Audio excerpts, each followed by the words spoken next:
Chers auditeurs, membres, Patreon, auditeurs libres sur Spotify, YouTube et compagnie, bienvenue dans l'édito du mardi 28 février. Euh, Écoute, tu m'as un peu mis le feu au derrière avec ce que tu m'as envoyé. Honnêtement, ça n'a pas été une lecture si réjouissante que ça. Je ne connaissais pas je connaissais pas. C'est-à-dire que j'avais déjà vu le nom de euh, comment il s'appelle? Maxime Maxime. Penneau-Jobin. En fait, je pensais que c'était juste un chroniqueur de la presse, ce monsieur-là, mais il se trouve que c'est l'ancien maire de Gatineau, Exact. ce charmant endroit. Je ne sais pas comment les gens de Gatineau ont pu faire pour élire un individu de cet acabit-là. Là. On est littéralement dans l'éco-socialisme. Appelez ça comme vous voulez. Un matin, quand j'étais à Montréal, ils appelaient ça le communisme local là, ou le communisme municipal, là, mais c'est un peu ça. Là. Et là, on a deux articles. En fait, les deux portent sur la taxation des villes. Le premier, lui, dit les taxes municipales là, qui s'élèvent là, à 10, des hausses de 10, 15, puis même 20 30 là, le gouvernement là, qui se mêle de ses affaires, c'est bien correct, ces hausses-là. Puis de toute façon, là, il va falloir commencer à penser à des nouvelles manières de taxer les citoyens. Il va falloir augmenter certains, il va falloir créer des nouveaux tarifs. Et puis là, tu m'as envoyé une version un peu annotée du texte. Commençons donc par lui, où Oui. tu disais, ouais, c'est un peu inquiétant son affaire. Là. D'ailleurs, ils font tous la même affaire. Ils n'arrêtent pas de dire, ouais, mais nous autres, les villes, on est comme esclaves des taxes foncières, parce que c'est comme une des seules manières avec quelques trucs périphériques, genre les parcomètres et autres niaiseries, là, mais c'est leur principale source de revenus étant ces trucs-là. Et là, bon, on est trop dépendant de ça. Il faut d'autres outils fiscaux. Là. Dans le fond, il faut d'autres manières de siphonner les citoyens. Mais toi, ce que tu soulignais, tu disais, oui, mais il y avait une phrase, en fait, comment il la formule. Je l'ai gardée dans tes notes. C'était quand même assez Oui, je ne sais plus si intéressant. c'était J'essaie de dans là. ce texte-là ou dans Ouais, l'autre. dans Quand il lui ou dit dans l'autre. ces Il frais, dit ces frais peuvent réduire considérablement la pression sur la taxe foncière, mais pas sur ton oui, portefeuille, sur la taxe oui, foncière. oui. Mais toi, tu disais réduire la pression sur la taxe et non pas réduire la taxe. Exactement. Parce que tout le monde a compris que la facture de 2 000 $ ou de 4 000 $ que vous recevez de la ville pour faire semblant de ramasser vos vidanges puis souffler la neige de la rue dans votre cour, elle ne disparaîtra pas. Ils vont Non. juste trouver d'autres manières de venir vous détrousser. Et là, c'est parce qu'à un moment donné, ça commence à être indécent. Tu sais, je voyais passer hier des tweets de Gabriel Nadeau-Dubois là, avec l'autre, là, Haroun, je ne me souviens plus trop quoi, là, qui est rendu Boisy, je crois. Là. Boisy. Là. Et il y avait aussi le gars qui plante des fleurs à l'Assemblée nationale, là, qui était à la presse justement avant. Là, Vincent Marissal? Vincent Marissal. Les trois étaient là-dessus hier, depuis plusieurs jours. Les Uber et Airbnb, pas Airbnb, mais bon, on peut rentrer là-dedans aussi, mais Uber, DoorDash, tous ces gens-là, ce sont des voleurs parce qu'ils chargent, en fait, des vampires. Des Excuse, ce sont vampires. des vampires. Et ces gens-là, pourquoi sont des vampires et pourquoi GND va bientôt se promener avec son bénitier et ses gousses d'ail? C'est que ils chargent 20 de frais au restaurant pour faire de la livraison. Je vous rappelle qu'il y a un service qui est donné. Là. La bouffe, Mm. elle part dans un char du restaurant, puis elle s'amène chez le client pendant que c'est encore chaud, idéalement. Mais eux, ça ne leur vient jamais à l'idée, ces gens-là, qu'en la demeure, il y en a beaucoup de vampires qui viennent vampiriser le Exact. portefeuille du citoyen, entre autres leur propre municipalité, qui leur donne de moins en moins de services, qui jouent de plus en plus dans leur comportement, qui leur interdisent de plus en plus de jouir de la pleine de leur propriété comme ils le veulent, tout en augmentant les taxes et les tarifs, mais de manière disproportionnée. Oui, tout à fait. Puis ces gens-là, pour faire ça, tu sais, ou pour tenir des discours comme ça, ils se drapent de vertu. Dans le deuxième texte que je t'ai envoyé, c'est fou raide. À un moment donné, il parle de redevances sur les habitations, sur les nouvelles habitations, c'est qu'on charge aux constructeurs, puis Mhm. qu'évidemment vont être refilés éventuellement à l'acheteur, tu sais. Mais c'est parce qu'il dit ça, il faut faire ça au nom de l'équité envers l'État. Mais Mais moi, c'est c'est quoi ce l'équité envers. concept-là? Moi, c'est l'équité envers le payeur de taxes que je veux, puis envers le citoyen, envers le locataire aussi, peu importe. Bon, L'équité envers. envers l'État, celle-là, c'est la meilleure. Des Tu sais, frais de 5 000 $ par porte, ce n'est pas assez. non, pas assez. Et là, il dit, hey, on a des exemples, là, même plus loin, il dit, c'est ce qui se fait de mieux. C'est ce qui se fait de mieux. Ouais, OK. Parce que là, dans le fond, à Terrebonne, on va demander aux promoteurs immobiliers des frais de 5 000 $ par logement. À Ouais, Brassard, c'est 3 227. Lui, il dit, c'est pas assez cher. C'est pas assez cher. Il faudrait que ce soit là, au moins 50 000 par porte. Il donne des exemples comme à Toronto puis Ottawa. Il dit même à Toronto, c'est quasiment 100 000 par porte. Parce que là, il y a des gens, là, puis ça génère. Ils demandent plus de services, ils veulent des nouvelles bibliothèques. Ça, je ne sais pas c'est qui a demandé ça. Là. Pas grand monde qui veut des nouvelles bibliothèques, là, on va juste dire ça de même. Là. Ils veulent des nouveaux centres communautaires. Ça non plus, j'entends pas beaucoup de gens parler. Poste de police, OK. Poste d'incendie, OK. Mais c'est pas mal les services de base auxquels on s'attend que la municipalité réponde. Là. Pour le reste, ça peut se discuter. Là. Et là, ils disent, c'est très drôle en plus qu'il dit encore, il parle du service de la dette. Le gars parle de la dette des villes, mais il veut que les villes taxent pour dépenser en innocent. non, non. Et là, tu sais, ça vient un peu un sujet qu'on a déjà parlé. Puis il y a un bout dans tout ça, il y a un bout dans tout ça où je suis d'accord. C'est que c'est injuste de lancer pas lancer la serviette, mais c'est injuste de lancer la pierre aux municipalités si les augmentations de coûts qu'ils ont à assumer viennent de règlements du provincial. Exact. Je suis complètement d'accord avec ça. C'est-à-dire que le gouvernement du Québec, lui, garoche des nouvelles normes aux villes. Il faut que vous fassiez ça. Les nouveaux bâtiments, il faut qu'il y ait tel code. Change les codes des bâtiments, ça coûte 3 fois le prix. Euh, Ce genre de choses-là. Puis là, ben, c'est les villes qui sont pognées avec. Ça, je le comprends.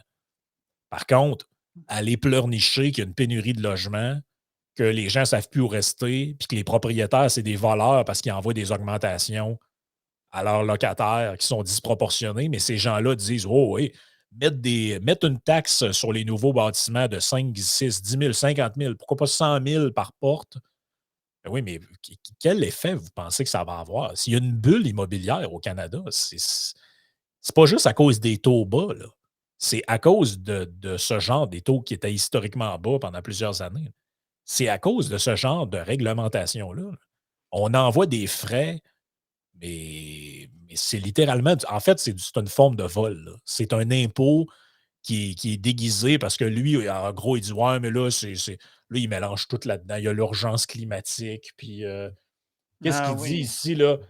Grâce à elle, les promoteurs, aux nouvelles taxes dont il parle, les promoteurs sont fortement incités à bâtir de la densité aux bons endroits. Qui décide ce qui est un bon endroit? Ça, j'aimerais ça le savoir. La ville de Mascouche réduit même les redevances. Les édifices sont certifiés LED, entre parenthèses, bâtiment vert. Dans un contexte d'urgence climatique, aucune ville ne devrait se passer d'un tel outil. Ouais, tu as vu ce que j'ai mis comme annotation à côté, là? Oui. C'est parce que, tu sais, puis moi aussi, je suis exactement dans la même place que toi. C'est-à-dire qu'on le voit régulièrement, le palier fédéral pitch des choses au palier provincial, le palier provincial pitch des choses au palier municipal. Puis bon, tu sais, je veux dire, c'est assez classique de voir le palier municipal, un palier de gouvernement pitcher des choses au palier gouvernemental inférieur. Puis évidemment, il n'y a personne dans ce monde-là qui a compris, peu importe c'est quel gouvernement qui paye, c'est la même poche ultimement qui paye, là, dans le fond. Ça n'a pas l'air à les préoccuper bien, bien. Puis c'est vrai qu'en quelque part, il y a toutes sortes de normes qui sont imposées par Québec au niveau des municipalités. Puis, tu sais, parce que c'est sûr ce que la CAQ a annoncé, les inspecteurs qui vont aller se promener dans les villes qui trouvent que les taxes ont augmenté trop. Effectivement, moi aussi, je pense que ça ne va pas donner grand-chose. Qu'est-ce que tu veux? Je ne sais plus si c'était Yann qui parlait de ça avec Jeff Fillion la semaine dernière, ou en tout cas, c'était dans notre univers de podcasters, ça a circulé ces derniers jours. J'avais entendu ça, c'est que veut pas. Les gars de Québec, ils vont arriver les gens qui vont être envoyés par Québec vont arriver dans les villes, ils vont prendre les états financiers, les documents que les villes vont leur fournir, puis ils risquent probablement d'arriver aux mêmes conclusions. Quoique, peut-être qu'ils pourraient faire certaines suggestions, mais ultimement, de toute façon, ils n'ont pas les pouvoirs d'imposer quoi que ce soit. Puis, tu sais, bon, peut-être qu'ils vont proposer quelques suggestions, mais c'est fort probablement qu'ils vont arriver aux mêmes conclusions. De toute façon, c'est plus une opération politique qu'autre chose. Tu sais. Pour la CAQ, la CAQ, elle peut plus juste donner des chèques à l'infini à un moment donné. Fait que là, bon, ben, à un moment donné, ben, ils prennent une posture pour dire qu'on est avec vous, le pauvre citoyen, mais concrètement, qu'est-ce que ça va donner? Pas grand-chose.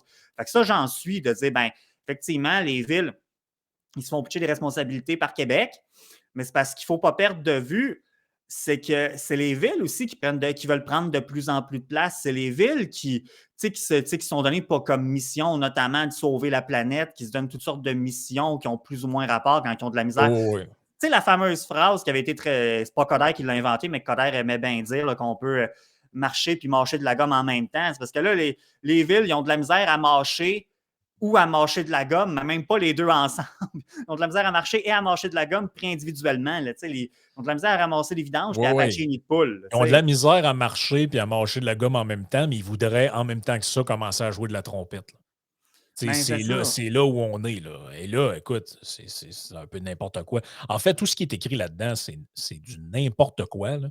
Oh oui. Écoute, et puis là, je veux dire, il y a quelque chose là-dedans il y a quelque chose là-dedans qui a aucun sens. Là. Qui a aucun sens. Là. C'est que on nous dit là-dedans, là, les coûts de déneigement ont explosé de 23 les coûts de scie ont explosé de tant de pourcents. Ouais, mais c'est parce que quand tu regardes le budget de ces villes-là, on l'avait regardé, nous autres, moi puis Yann, le budget de la ville de Montréal. Là. Le gros du cash, ça s'en va pas dans le déneigement et toutes ces affaires-là. Là. Il y a des centaines de millions qui s'en vont dans des nouveaux projets de pistes cyclables, de passerelles vertes, de parcs, de patinoires. Hey, de l'argent, là, il en dépense. Là. Tu sais, il essaie de nous faire à croire que c'est ça, moi, qui m'écoeure là-dedans, c'est que il essaie de faire à croire aux gens que, écoutez, on n'a pas le choix, c'est à cause que nos dépenses augmentent. Ben oui, mais on le sait que vos dépenses augmentent, comme les nôtres d'ailleurs.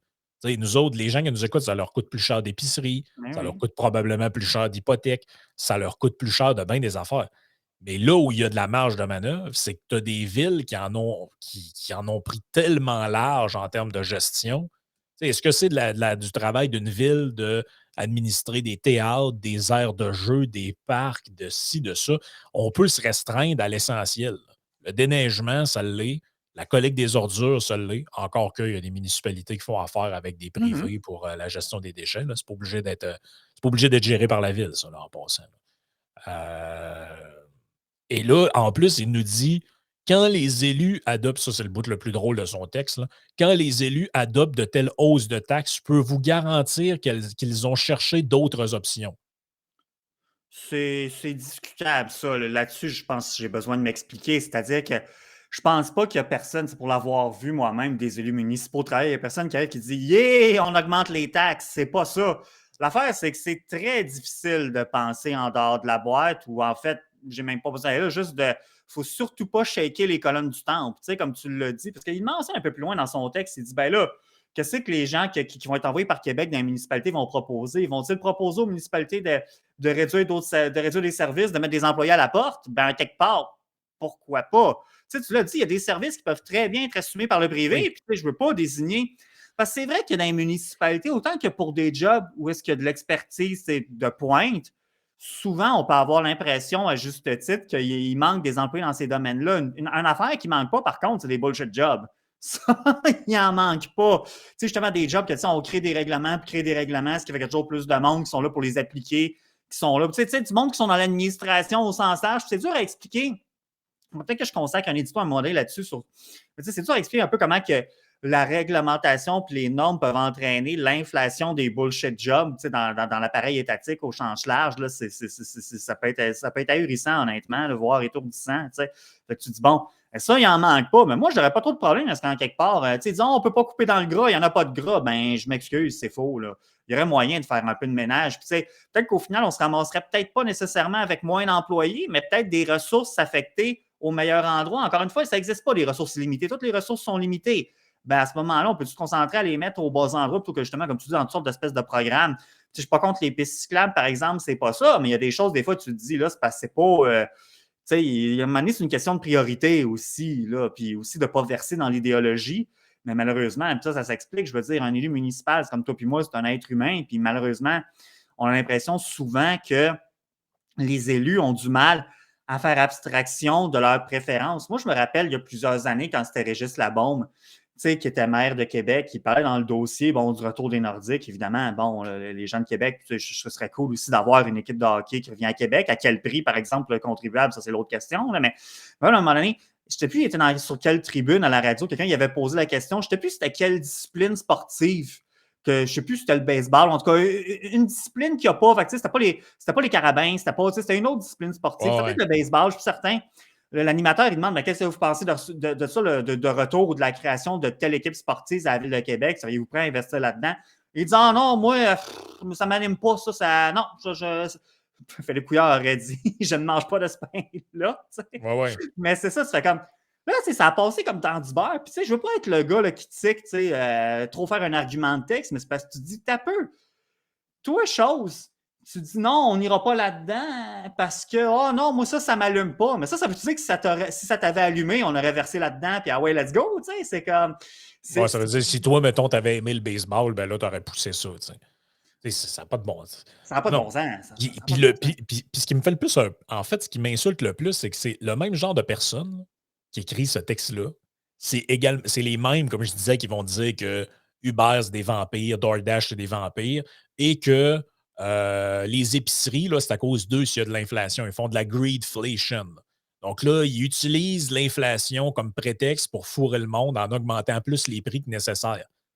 Mais excuse-moi, là, mais quand il y a 10 s'il y a 8 d'inflation là, et que tu augmentes tes taxes municipales de 23 là, c'est toi qui es en train d'en passer une petite vite aux citoyens.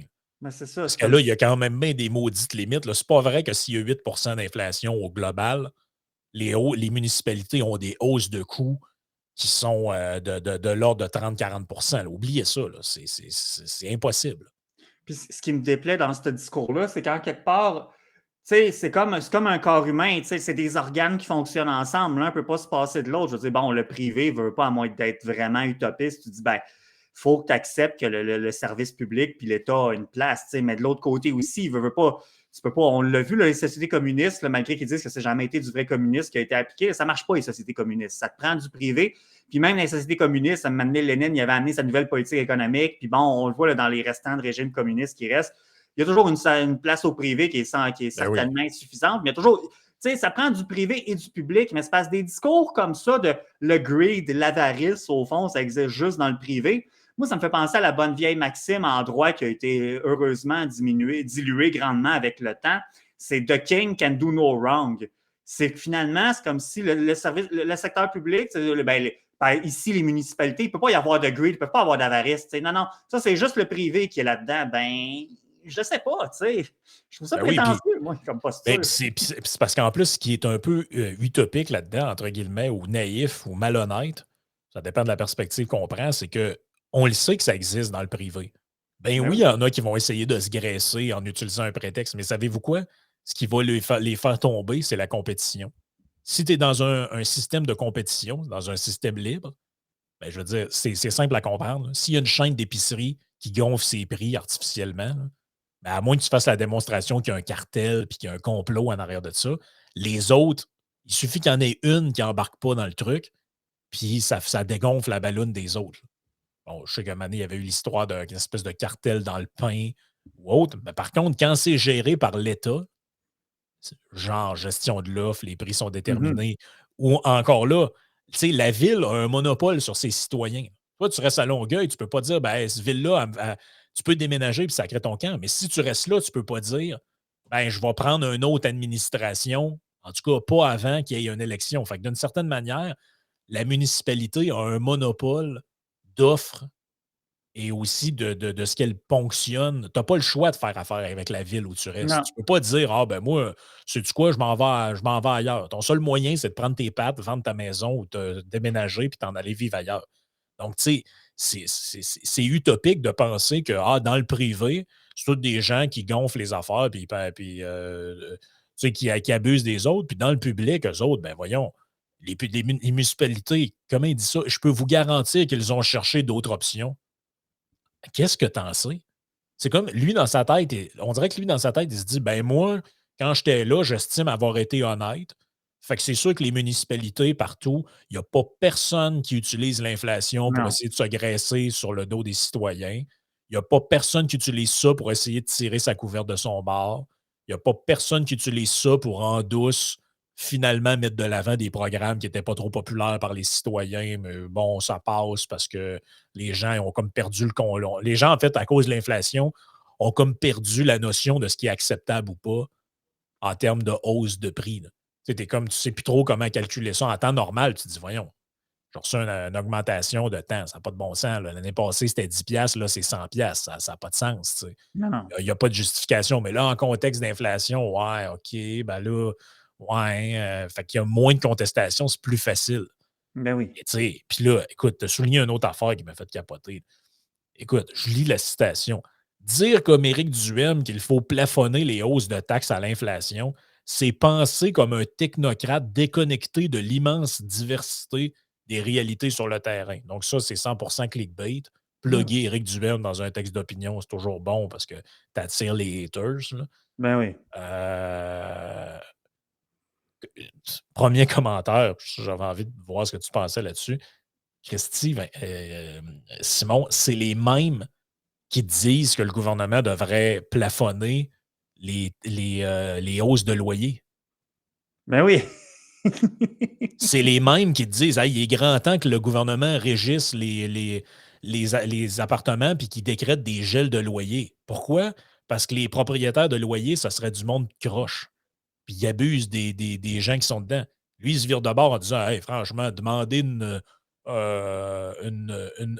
plafonner la hausse des taxes par un projet de loi, de quoi il se mêle, le gouvernement? Ah là, tout d'un coup, la liberté individuelle, puis là, c'est comme si, en gros, lui, son genre de plaidoyer, c'est qu'il y a une vision quasiment libertarienne du monopole municipal. C'est-à-dire la municipalité, tu sais, elle devrait être libre de toute contrainte des autres gouvernements, puis elle devrait détrousser ses citoyens là, sans aucune limite, sans aucun barème, puis que le gouvernement arrive en disant, écoutez, là, vous ne trouvez pas que c'est exagéré, là?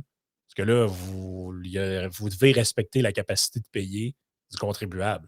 Lui, il dit non, ça ne marche pas. Par contre, quand ça touche le gouvernement, là, tout d'un coup, c'est correct que le gouvernement se mette les deux pieds là-dedans. Il y a un double discours là-dedans qui n'a pas de bon sens. C'est parce que ça s'inscrit vraiment dans la volonté, on a parlé à un moment donné dans un édito dans la partie Patreon, de dire ça s'inscrit vraiment dans la volonté des villes de devenir de plus en plus des créatures complètement indépendantes du gouvernement du Québec. Avant, on disait les villes, c'est des créatures de Québec. Ben, c'est devenu vraiment ça me fait penser, c'est l'expression roitelet, finalement. Là, ben ça, c'est qu'ils veulent Oh runner oui, leur affaire puis pas avoir de compte à rendre à personne. Ils disent les qu'ils rendent petits des comptes à barons. leurs. Hein. Oh, ouais. Ils disent qu'ils rendent des comptes à leurs citoyens. Tu dis, ben, en théorie, oui, tu sais, parce qu'il dit moi, dans son texte, il dit, ben, c'est aux élus locaux de décider, puis les citoyens des municipalités ils trouvent que ça va trop loin, ben c'est à eux autres de les sortir. Puis effectivement, ce serait l'idéal. Puis là, c'est vrai que les citoyens ont une responsabilité là-dedans, mais je suis allé voir pour le fun. Bon, il ne s'est pas représenté en 2021, Maxime Penneau-Jobin, mais je suis allé voir c'était quoi le taux de participation à Gatineau en 2021. C'était 35 aux élections municipales. Fait que tu dis, bon, là, c'est sûr que le citoyen a une part de responsabilité là-dedans, mais tu ne peux pas juste dire, ben, le citoyen ne vote pas, qui ne dit mot consent. Il faut pousser plus loin que ça. Tu dis, ben, pourquoi que les citoyens ne se sentent pas plus interpellés que ça par la démocratie municipale? Puis aussi, ben, un peu plus loin, il dit dans le même paragraphe, il dit rappelons-nous toutefois que d'autres citoyens, des citoyens qui parlent peut-être moins fort, et puis les décisions du conseil municipal, les fonctionnaires de Québec choisiront quelqu'un. Je veux dire, moi, de ce que j'avais observé, je ne sais pas moi, c'est parce que les conseils municipaux, les périodes de questions sont souvent investis par des gens qui ont des intérêts à défendre. Et c'est justement, c'est la majorité silencieuse. C'est pas la majorité silencieuse qui se fait entendre au conseil de ville, poliment, puis tout ça, puis que l'élu dit ah oui, vous amenez un bon point, même si on a des haters, c'est médias sociaux. Non, non. Ceux qui vont gueuler au conseil de ville, t'en as là, que c'est légitime, qui ont vraiment des problèmes, qui ne savent plus vers qui s'adresser, si on ne retourne pas leurs appels, on ne répond pas à leur courriel, ils disent bon, allez me faire voir au conseil de ville, comment je peux me faire entendre autrement? Mais t'en as bien des fois là, que les coalitions genre OEAU, là, Au Secours, puis ces patentes-là, Oh mon Dieu. c'est des habitués des conseils de ville, ces gens-là. Fait que tu dis, est-ce qu'ils représentent toute la majorité silencieuse, ce monde-là? Je suis vraiment pas certain. Fait qu'en quelque part, moi, c'est vrai, comme on disait plus tôt, que On peut faire l'argument de dire que les villes sont trop dépendantes de la taxe foncière. Effectivement, ils ont peu d'autres sources de revenus, à part, mettons, l'étiquette, les parcomètres, des patentes de même. Là, ça revient un peu à ce que Yann disait il n'y a pas trop longtemps, de dire que le fédéral, peut-être qu'il prend trop d'argent, fait qu'à un moment donné, il faudrait peut-être qu'ils prennent un peu moins d'impôts plutôt que de verser des transferts fédéraux en santé puis de la péréquation. Tu dis, ben, que le fédéral taxe moins puis que le provincial taxe un peu plus. Rendu, on pourrait peut-être faire le même argument de dire, ben, regarde, les villes, le Québec va taxer un peu moins pour que les Québec va taxer un peu moins pour que les villes taxent un peu plus. Mais moi, c'est parce que quand tu entends des discours comme ça, moi, j'ai toujours l'impression c'est que ça se fait jamais à somme nulle, tu sais. Puis ils oubliaient ça, là, même que vous pourriez avoir un gain dans vos poches, ça n'arrivera pas, là. Mais au moins, si ça se faisait à coup nul, puis c'est juste qu'eux autres pourraient mieux gérer leur patente sans se tirer à queue l'un après l'autre, tu sais. Ce qui va arriver, c'est que peut-être qu'à un moment donné, ils vont donner encore plus de pouvoir de taxation aux villes, mais attendez-vous pas à ce que Québec ou Ottawa diminuent leur taxation en conséquence. Ça se passera pas, là, tu sais. Fait Non, que, non. Puis si vous êtes au gouvernement provincial ou fédéral, attendez-vous pas que quand ils vont faire ça, ils vont moins vous têter parce que c'était l'objectif.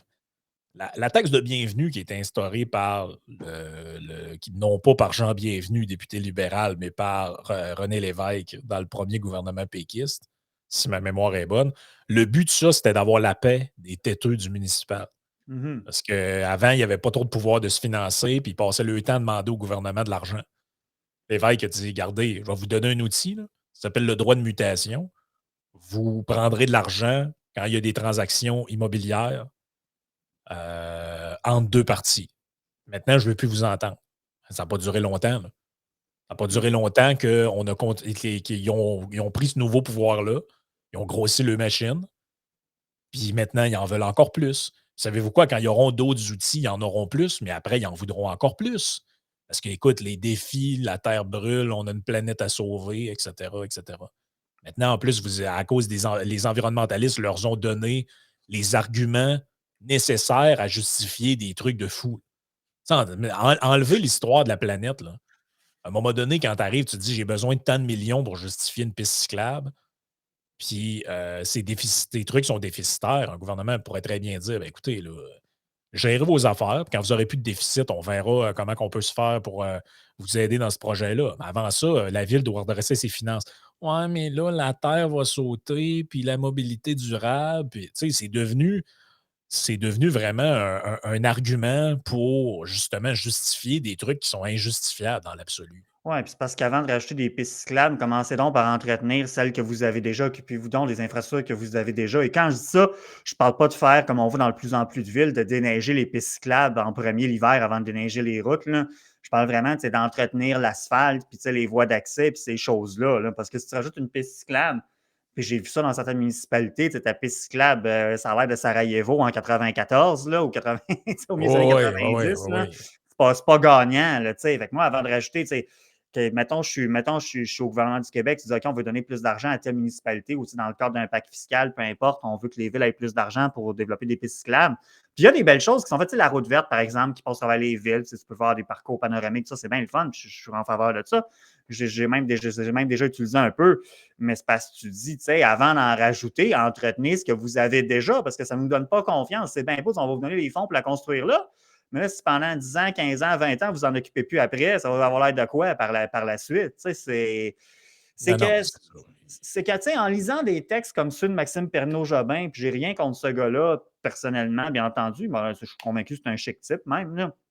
C'est que, je ne sais pas si tu es un utilisateur de Reddit, mais ça me fait penser au subreddit Politics, là. Ouais. Tu sais, le niveau de débat qu'il y a là-dessus, puis le niveau de discussion, tu te dis, je m'attendrais, j'espère pas perdre les auditeurs, mais en gros, dites-vous que dans le meilleur des cas, c'est du niveau cégep, à peu près. Là. Dites-vous que dans le meilleur des cas, on s'attendrait à mieux de gens, justement, qui disent, ben, pas qui disent, c'est qu'ils viennent de ce milieu-là, donc qu'ils le connaissent, puis qui ont été à l'écoute. Il y en a fait il a été au pouvoir pendant 8 ans, fait que c'est minimum 12 conseils de ville par année, lui-là, qui a fait. Fait qu'il en a fait des conseils de ville.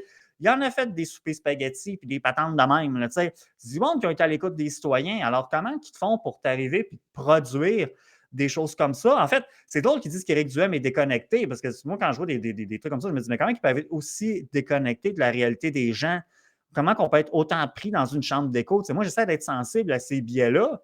Puis justement, de ne pas juste penser à ceux qui sont toujours de ma même famille politique ou qui ont les mêmes idées que moi, Mais c'est parce que je reviens un peu à ce que je disais tantôt avec l'exemple de la bombe. Il y a plusieurs, ça date de bien avant la COVID, ça faisait plusieurs années que j'avais entendu ça. Là, tu te dis, mais on dirait qu'ils ont du mal de. Tu sais, j'aime une piste cyclable, donc je fais une piste cyclable. J'aime pas les chars, donc je ferai pas de route. Tu dis, non, c'est parce qu'il faut pousser la réflexion plus loin. Là. Ben oui, ben oui, ben oui. On n'est pas dans un symposium de sciences humaines. Là. Tu sais, à un moment donné, il faut que. Puis, tu sais, t'es maire de tous les citoyens. Pas juste Ben oui.